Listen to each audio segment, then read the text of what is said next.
지난달에 수출이 1월 기준으로는 사상 최초로 600억 불을 돌파했다고 합니다. 내용을 보면 주력 품목 대부분의 수출이 늘었고 또 시장 다변화 흐름도 한층 공고해졌습니다.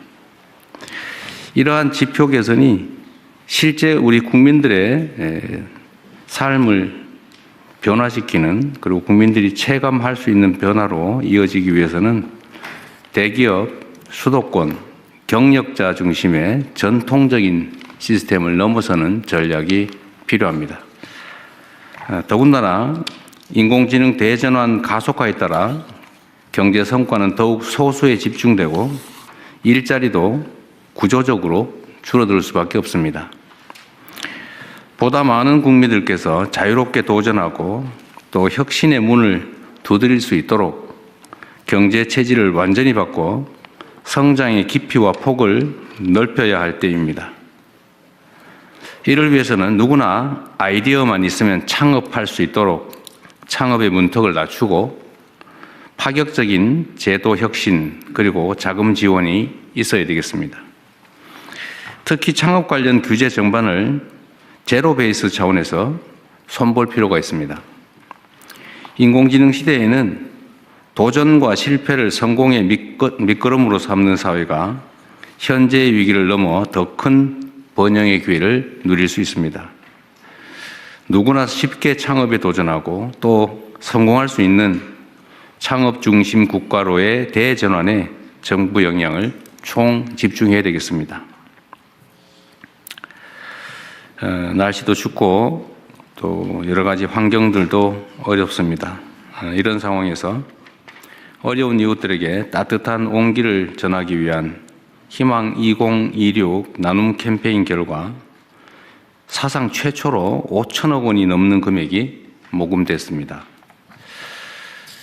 놀라운 일입니다. 이렇게 어려울 때 이렇게 많은 분들이 또 많이 모금에 참여해 주었다는 사실이 우리 사회에 새로운 희망을 보여준다고 보여집니다. 동참해 주신 많은 국민 여러분께 깊이 감사하다는 말씀을 드립니다. 복지 사각지대에 놓인 국민들을 지원하기 위한 그냥 드림 사업도 현장에서 상당한 호응을 얻고 있습니다. 혹시 그냥 드림 사업이 뭔지 모르시는 우리 국민들이 계실 것 같아서 간단히 말씀을 드리면 누구나 언제든지 최소한의 먹거리는 제공해 드린다, 그런 뜻입니다. 이 정책을 이제 구성하게 된 계기는 사실 배가 고파서 계란 한 판 훔쳤다가 구속된 사람들 이야기여서 그 단순한 한 끼 때거리가 없어서 이 범죄를 저지르고 또 그에 따라서 뭐 수사를 하고 구속을 하고 관리를 하는 이 엄청난 비용을 왜 들여야 되느냐. 그냥 계란 한 판 훔치는 대신에 한 끼 때울 수 있도록 우리가 음식물 제공을 하면 이런 사회적 낭비도 줄이고 또 불필요하게 누군가 처벌받는 그런 어려운 상황도 막을 수 있다는 생각에서 아무나 2만 원 정도 범위 내에서 식사할 수 있도록, 먹을 수 있도록 음식물을 그냥 제공하는 사업입니다. 뭐 처음에는 이렇게 하면 뭐 아무나 와서 뭐 벤츠 타고 와서 집어 가고 그러지 않겠냐 이렇게 얘기했지만 혹시 그런 일이 있다 치더라도 그게 얼마나 되겠습니까? 그리고 뭐 한 2만 원 정도 되는 음식물 무료로 얻겠다고 그 고생해가면서 그 배급하는 데까지 갈 사람 그리 많지 않습니다. 실제로 시행을 해본 결과로는 그런 경우를 거의 발견하기 어려웠다고 합니다. 본인들 직접 어려움을 겪는 당사자뿐만이 아니라 혹시 주변에 그런 분들이 계시면 지금은 전국에 150군데가 넘는 곳이 이런 사업을 하고 있기 때문에 최소한 굶지 않도록 음식물을 제공하는 그런 그냥 드림 센터가 있으니까 주변에 이런 시설 정책을 이용할 수 있도록 많이 알려주시기 바랍니다. 오는 5월에 본 사업을 또 확대합니다. 그 전까지 혹이라도 있는 미비점을 신속하게 보완하고 사업소 확대 또한 적극적으로 검토 시행해 주시기 바랍니다. 희망은 나눌수록 커지고 연대는 실천할 때 더 단단해진다고 합니다. 정부는 더 많은 국민과 기업들이 나눔 문화 확산에 동참할 수 있도록 제도적 유인책 보완 등도 세밀하게 추진해 주시기 바랍니다. 가급적이면 국가 예산보다는 우리 사회적인 기부 동참으로 해결해 보려고 합니다. 많은 참여 부탁드립니다. 그리고 실제 사례 중에 이런 것도 있었습니다. 어떤 분이 할머니가 음식물이 부족해서 이걸 받아가지고 갔다가 언젠가 또 시간이 지나고 보니까 그 할머니가 자기가 너무 많은 음식물을 제공받게 됐다. 라면 이런 거 제공받아서 다른 사람들도 좀 주라고 도로 또 거기에 갖다 놓고 간 분도 있었다고 해요. 그렇게 따뜻한 곳이 바로 우리 대한민국이기도 합니다. 고병원성 조류 인플루엔자 그리고 아프리카 돼지열병이 계속 발생하고 있습니다. 그리고 지난 주말에는 인천 농가에서 구제역이 발병했다고 합니다. 방역 당국은 가축 전염병 확산 차단에 가용한 수단을 모두 동원하고 정부의 방역 대책에 적극 협력한 농가들이 피해가 확대되지 않도록 피해 보상이 가능하도록 잘 챙겨주시기 바랍니다. 그리고 이 현장에서 방역 공무원들이 참 고생을 많이 합니다.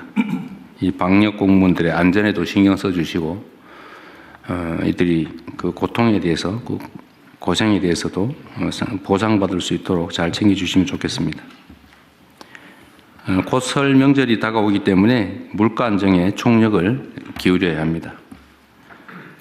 정부는 주요 성수품 공급 확대와 농축산물 할인 지원 강화 등을 포함해서 적극적이고 선제적인 장바구니 물가 대책을 빠르게 집행해 주시기 바랍니다. 네, 이상입니다. 이후 회의는 국무총리께서 진행해 주시겠습니다. 네, 저도 한 말씀만 그러시죠. 드리고 시작하겠습니다. 강화군 색동원 성추행 진상규명과 피해자 보호를 지시했습니다. 10년 이상 정부, 지자체, 관련 기관 어디서도 걸러내지 못했다는 것이 충격입니다. 신속한 수사를 챙기고 사회적 약자 이용시설 전체에 대한 점검 작업에 들어가겠습니다. 기술 유출 혐의로 원자력 안전기술원 전직 원장이 기소되고 방첩사의 민간인 사찰 흔적이 발견되고 구시대적인 간부 모시는 날이 지자체 등에서 여전하다는 보도가 나왔습니다. 이러한 구조적 개인적 문제점을 원천 근절하기 위해서 총력을 다하겠습니다. 부동산 정책도 비리 근절도 공직기강도 한다면 하는 대통령이고 정부이고 총리라는 것을 확실하게 보이겠습니다.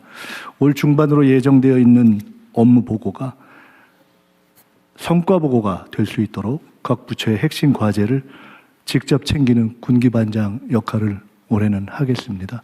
이런 각오와 방향을 대통령님께도 말씀드린 바 있습니다. 모든 정부 관계자들도 긴장하고 명심하고 새로 시작하는 각오로 해주시기 바랍니다. 현안 토의를 먼저 진행하겠습니다. 네, 현안 토의 이전에 제가 한두 가지만 좀 말씀드리고 시작하도록 하겠습니다. 오늘 다시 이제 주가가 5,000포인트를 회복한 것 같습니다.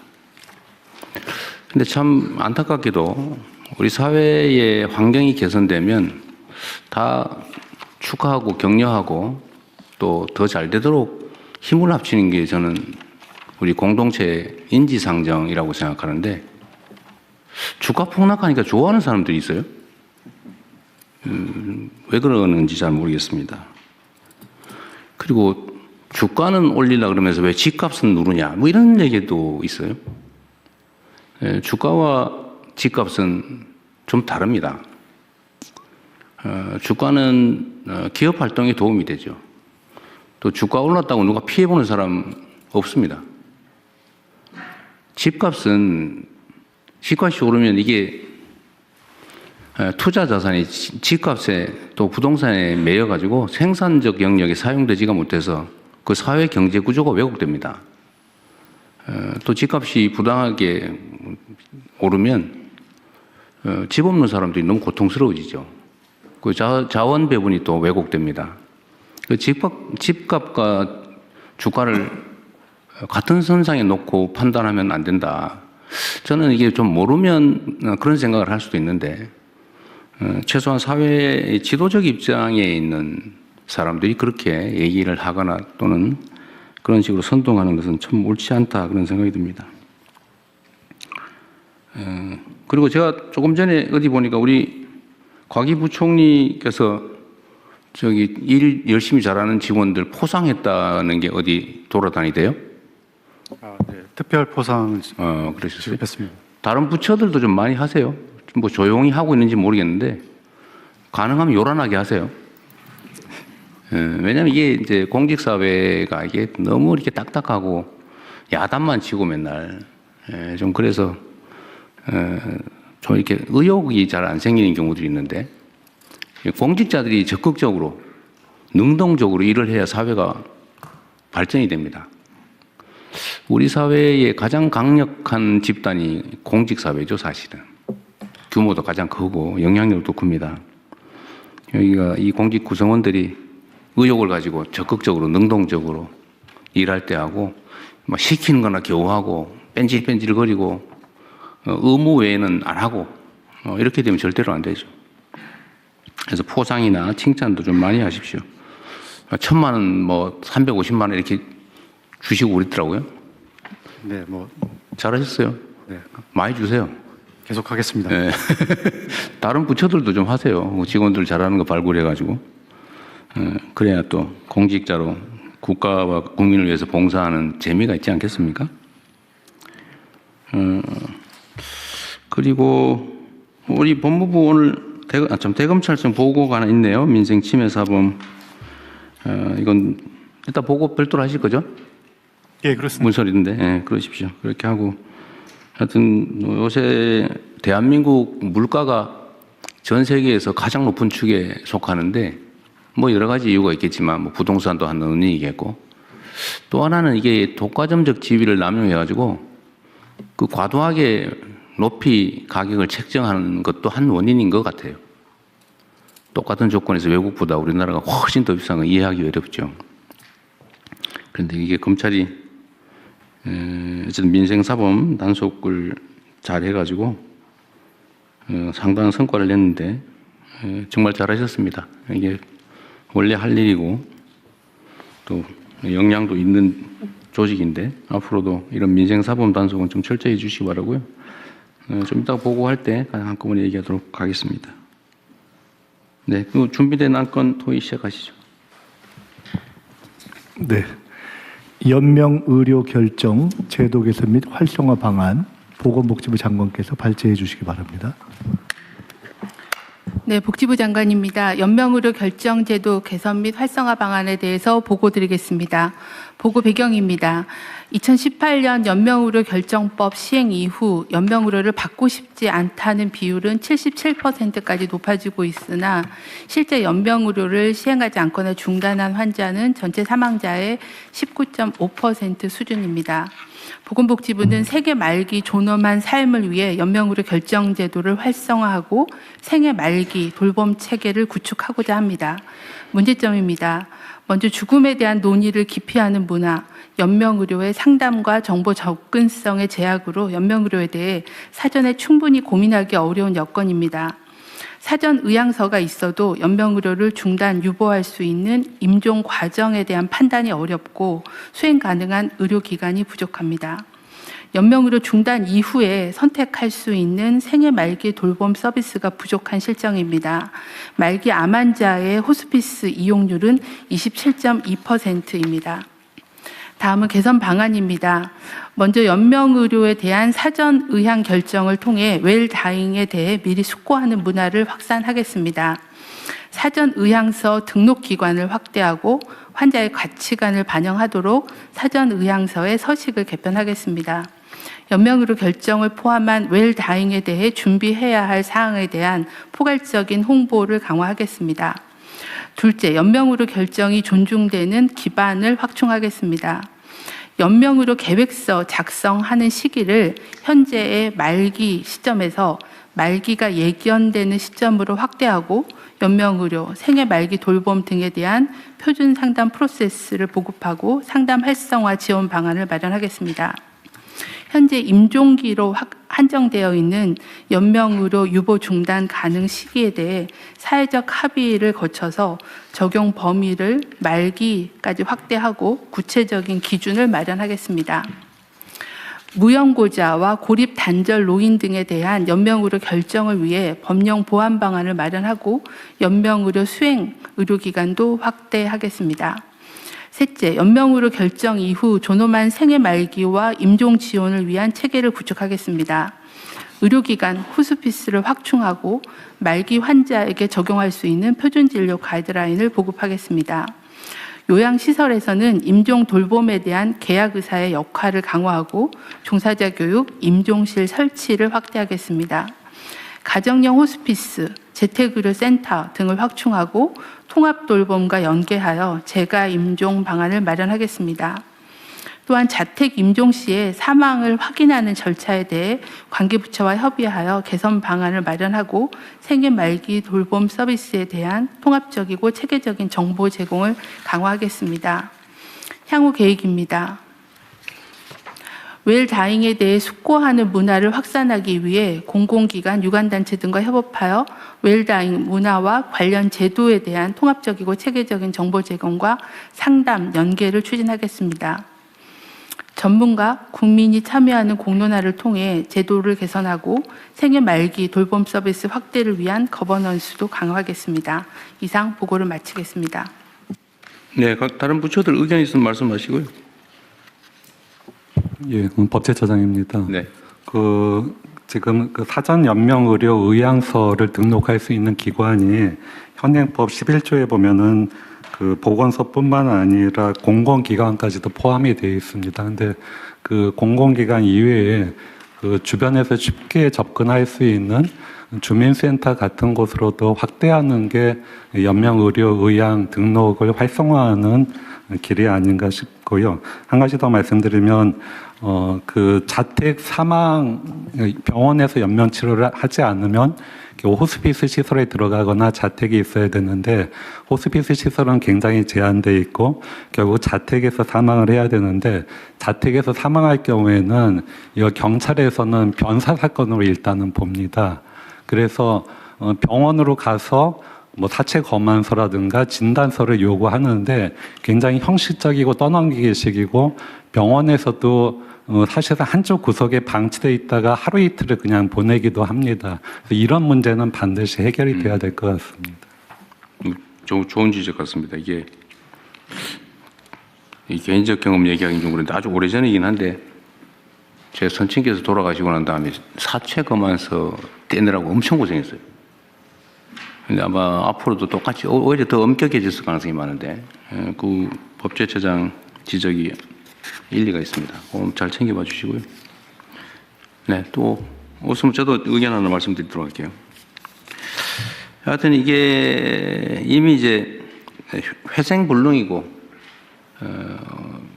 이제 사망에 임박했고 치료한다고 개선되지도 않고 고통만 심한 이런 경우에 그냥 단순한 연명을 위한 강제 호흡이라든지 강제 급식 이런 것들을 이제 더 이상 안 한다 그런 얘기죠. 그걸 안 하겠다라고 본인이 네. 의사표명을 하면 그런 연명 치료를 안 하는 호흡기를 떼는 그런 조치를 하도록 허용한다 그 말이죠. 연명 의료를 시작하지 않거나 중단하겠다라는 겁니다. 그런데 지금 현재 어쨌든 개인적으로도 고통스러운 일이기도 한데 떠날 때 깔끔하게 이렇게 좀 하고 싶은데 그걸 막 지연시켜서 고통스럽다 가족도 본인도 그런 문제인데 좀 그렇긴 하지만 이게 건강보험료 지출도 그 피보험자의 이제 일생을 기준으로 하면 나이 들어서 사망 직전 치료비가 엄청나게 들어가고 그 중에서도 임종 직전이 더 압도적으로 많이 들고 그런다고 하더라고요. 비율이 얼마 정도 됩니까 혹시?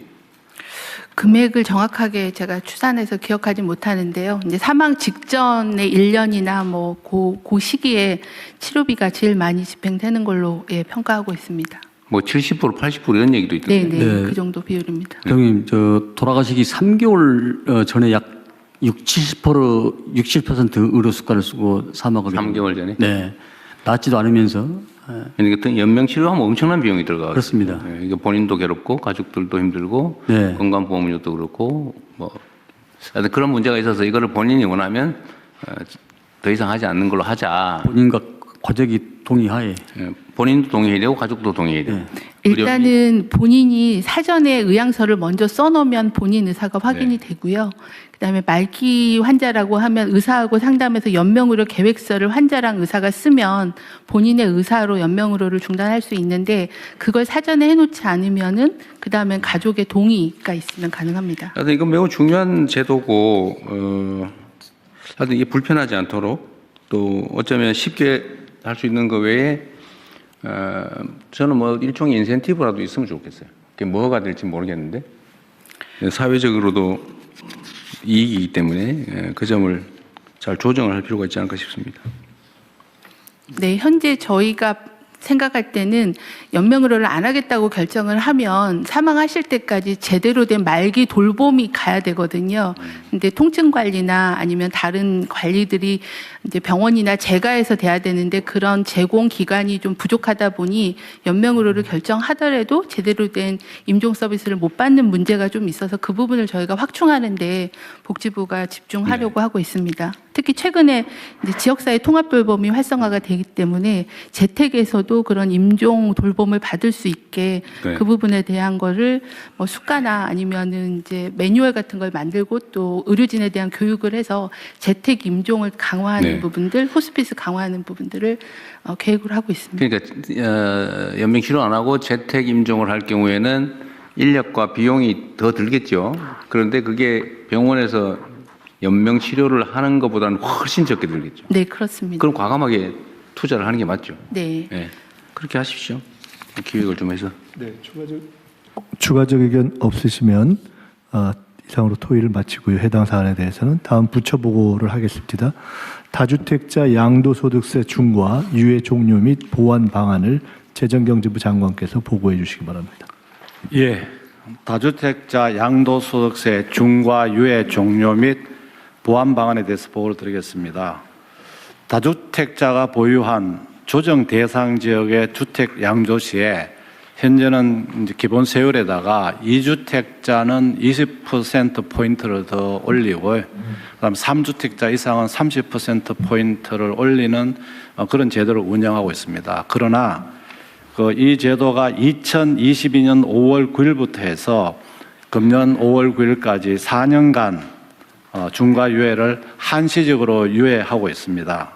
하지만 그동안에 저희들이 정책을 운영한 결과 정책 신뢰성은 제한되면서 또 비정상적 불공정한 형태의 어떤 그런 유발 현상이 나타났기 때문에 이제는 좀 정상화할 필요가 있다는 이런 생각에서 이번에 이제 중과 유예를 종료할 예정입니다. 그러나 지금 그동안에는 이제 부동산 거래 관행이라든지 또는 최근에 그 조정 지역을 확대한 경과 등을 감안해서 시장에서의 현실은 감안하면서 또 국민 불편을 최소화하는 방안을 저희들이 오늘 제안하고자 합니다.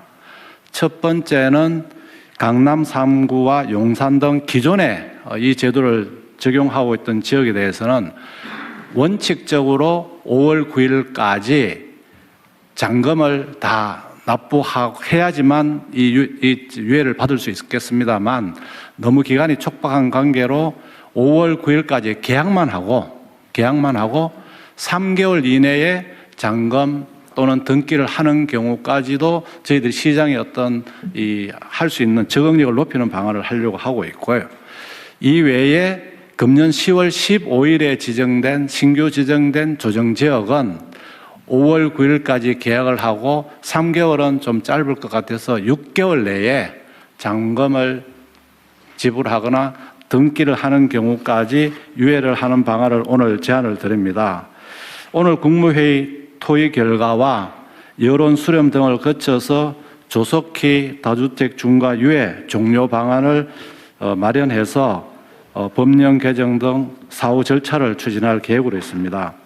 중과 유예 종료에 따른 토지 거래 허가제 보완 그리고 편법 정려 등 이상거래 단속 강화 등 관계부처의 적극적인 협조를 요청드리겠습니다. 이번이 아마 중과를 피할 수 있는 마지막 기회라고 생각하고 아마 이런 기회를 이용해서 국민들께서 중과를 받으시는 일이 없도록 했으면 좋겠습니다. 이상 보고를 마치겠습니다. 재경부 장관님 네. 말씀 도중에 아마라는 표현 2번 하셨거든요. 예. 아마 없습니다. 아마 없습니다. 알겠습니다. 아마가 아니고 이게 지금 저는 정책의 신뢰